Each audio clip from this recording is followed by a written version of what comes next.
This is Elliot at PAX West 2025. I'm here with Jamie Stormbreaker of One More Game, and we're talking about Swap Meet. Jamie, could you tell me a bit about the game? Absolutely.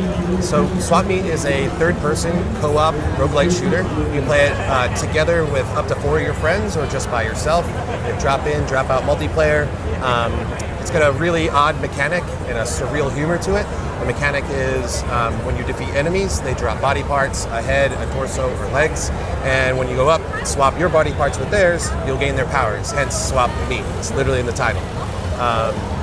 So it's just a wild idea. Did any of that come from any other video games? Do you have any other influences for this one? So we knew we wanted to build a co-op game. We knew we wanted to do a shooter. We love the roguelike genre. So there's a lot of product framing that we did in the very beginning that was like, this is the kind of thing we want to do. But the core mechanic, the odd, what is that even? We were looking for something to figure out what that might be. The inspiration came from our art director, Jason Stokes, who had a prototype of a side-scrolling Contra game. And he had this mechanic where you could defeat enemies, steal their legs, jump higher, And so we were like, we could really do something with that in a shooter. We thought about hero shooters where you have this kit. If instead, what would it be like at that runtime? While defeating enemies, you were changing your kit out. What would that feel like? How often do you swap your body parts? What does health even do? How long should the cooldowns be? So it came from this prototype during the summer when we were starting our second game. We knew the kind of thing we wanted to build, and we were looking for this hook.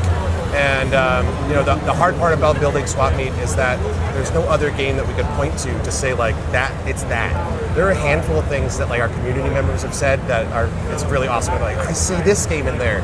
We've heard there's a Skylanders game that folks reference. Obviously it's not the same thing. There was this game on the PC in the early 2000s called Heads, where you could have different heads. I know there's a Nintendo 64 game that has sort of ideas, but nothing exactly like this. So that's been a really challenging part about building the game, is that you can't just go look at the affordances that other players have been given from other titles. So with this whole body swap mechanic, you end up, after you kill a lot of enemies, sometimes with a lot of items on the field. What did you guys do to kind of reduce visual clutter and allow someone who's playing this game quickly to identify really easily, this is the item I want and this is the way I want to go in the game?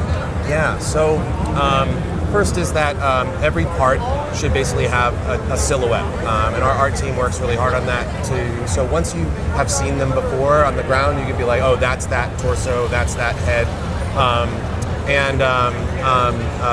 While the parts are dropping, there's a drop rate on them. It's not a guarantee. There are some fights that you'll get in where you kind of get a random streak and there's a lot of stuff on the ground. But some of the power of that, and you might not experience it on the show floor today because the game's in it's the first stages. We're not really demanding a whole lot of technical mastery from the player. But one of the interesting parts about those body parts while on the ground is they all have a cooldown that's being tracked, and they all have health that's also tracked. So if you run around the playfield and just swap your body parts, and you keep the timers in your head, you can just keep using abilities over and over and over. And so it feels like this weird arena shooter where I'm just running around and picking up these parts and then reusing the abilities. Typically, early in the game, we try to drop less things. We have less body parts. There's a lot more in the game that's even on the show floor today. There's 2 acts that we're showing, 2 solar systems. If you played the second one, you'll see even more body parts. Not all at the same time, but different ones. So what kind of gameplay are you looking for from the player? Are you looking for a type of gameplay where as they go throughout 3 or 4 levels, they're constantly swapping out body parts to use different abilities? Or is it something where early on, once you find, I really like the turret, for instance, I'm going to pick up the turret and never change out that body part? Yeah, so when we were building Swap Meet, some of the core questions that we had to figure out were how often should you be swapping? Should we let you keep it for the entire run? How much health should it have? Should you be able to lose them? And then what do parts do, and are they all relative in power? And so some of the answers there I can tell you now after 2 years of development is we put health on the body parts and you do lose them.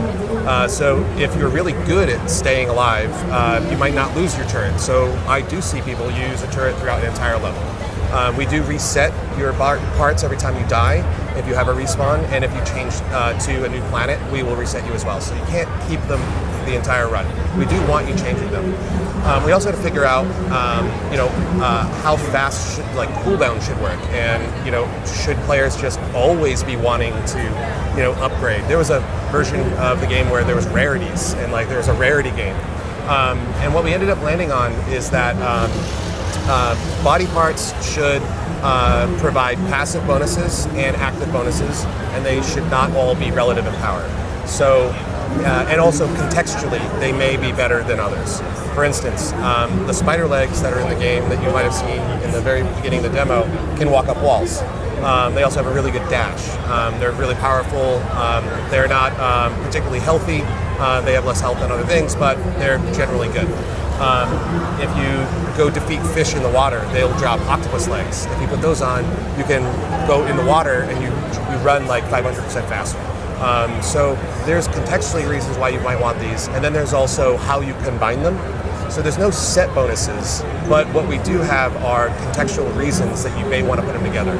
So a good example of that is the spider legs. If you jump and then you use the dash, you'll go further. That's important because the wasp's torso, if you use that, it pushes you forward, and if you jump in the air, you'll go further, and it'll reset your jump count. But also, the legs and the torso give you extra double jumps. So you can get in the air, dash, use your wasp torso, jump again, it'll reset your cooldowns for your legs, and essentially you could fly like you have a Super Mario World cape. We actually had to put a plane in the world so you couldn't get out of the skybox. That is how we design things. So we really just want the player to find these bits, make them very powerful, and just see what players do instead of just nerfing them. Literally that plane in the skybox came because I was like, no, this has to happen, and we also don't want anyone jumping out of the world. So the idea is that you're supposed to have fun kind of building out combinations and trying to see what the passive bonuses of each item do with the other. Absolutely. You should probably not want to hold on to something for longer than 5 minutes or so. Something in the game should be pulling you to wanting to change based on either environmental or enemy challenges or just your health in general, or you're out of something. Talk to me about the upgrade system, and is the upgrade system ever dependent on what items you're currently wearing? Okay, so there's in-run progression and out-of-run progression. Out-of-run progression is meta progression. It's in the game right now. You can go look. We've unlocked a bunch of it for you. There's some terminals that you can go look at. Actually, we have a playtest coming up on September 4th. It'll run to the 9th. It's our 7th public playtest, and we're rebooting one of our meta progression systems, which is the weapon upgrades. When you start a run, you choose 2 weapons that you're going to use. And you choose a couple of other basic equipment slots, and you might have upgraded those using the meta progression system, so they're inherently more powerful, or they give you more options at the start of the run. And then as you level up during a run, we have in-run progression, which is really reminiscent of Risk of Rain or Hades, which are other inspirations of ours. So there are items that you get every time you level up that start looking at the things you've chosen before.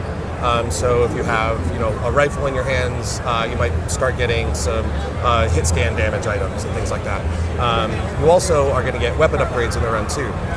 So you can change your rifle into a fire rifle.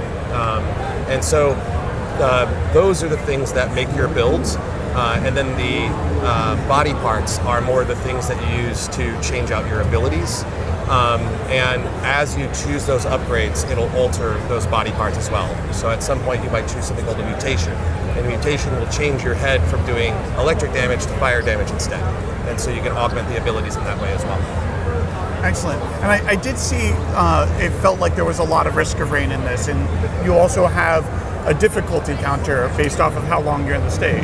Yeah, that is also one of the more challenging systems that we've developed. So we are certainly inspired by Risk of Rain 2. There were some things that we wanted to change about the flow. We really wanted something more directed with events that you're going to, and something like you go into a Hades run and you hit a mini boss and you hit a boss, and there's some narrative. We really wanted to include that into the game as well. the open world feel of Risk of Rain was something that we really wanted to lean into. The timer that you're referring to was inspired by Splunky's Ghost, Helldivers 2, where you can't call stratagems anymore, and there is underneath, invisible to the player, very similar to Risk of Rain, a challenge level that pumps up the AI directors. So it's kind of like this mashup of a handful of systems that we were really inspired by. Ultimately, what it is, and why like Splunky's Ghost comes to mind, is it's a threat meter that you can pay down. You can delay the time of this arrival of these enemies called the Hunters. Tibbler and Ponk will come down. They're like T-Rex size enemies. They're not bosses. They're there to like the Ghost, get you off the planet. You can incapacitate them for a short period of time, but if you don't go complete objectives, they'll enrage and your run is over, basically. That's exactly how I died, actually. Unfortunately, there's no tutorial on the floor, and we do teach that in the tutorial, yeah. Well, excellent. When is the game scheduled to release, or do you have a release date yet? Yeah, so like I mentioned, Swap Meet has a playtest on September 4th that's going to run to the 9th. It's open to everyone. This will be our 7th one. This is how we make games. We get feedback from players.